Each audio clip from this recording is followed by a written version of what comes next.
আমি জানি এটা করবে, খবর ছিল।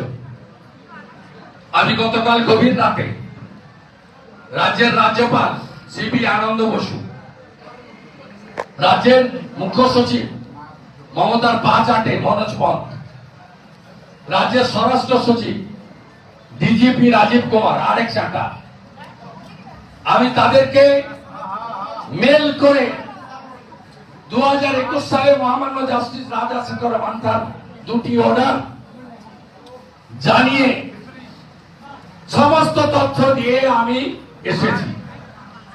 একটি ভাড়া করা গাড়িতে বাগডোগরা থেকে আমি সকাল 10টায় কোচবিহারের উদ্দেশ্যে যাত্রা করি। ফালাকাটা পেরোনোর পরে ভাই নিশীথ প্রামাণিক, আপনাদের এখানকার প্রাক্তন সাংসদ, প্রাক্তন মন্ত্রী, তিনি আমাকে বলেন, দাদা খবর পাচ্ছি ঘোকসাডাঙ্গা আটকাবে, পূর্ণিবাড়িতে পাথর ছুড়বে, খাগড়া বাড়িতে গাড়িতে আগুন লাগিয়ে দেবে।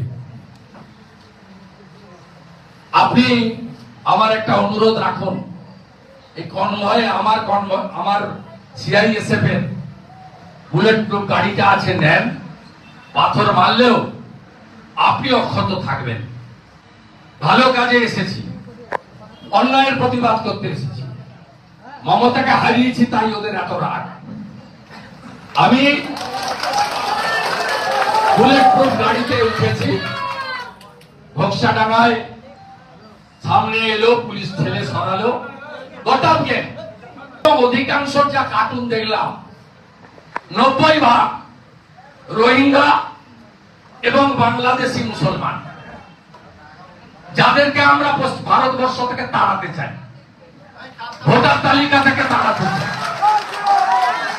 রাগটা হচ্ছে বিহারে এসআইআর হয়েছে, পশ্চিমবঙ্গে যদি হয়, এই বর্ডার খোলা, কোচবিহার পাশেই বাংলাদেশ, বহু করে লোক ঢোকাচ্ছে।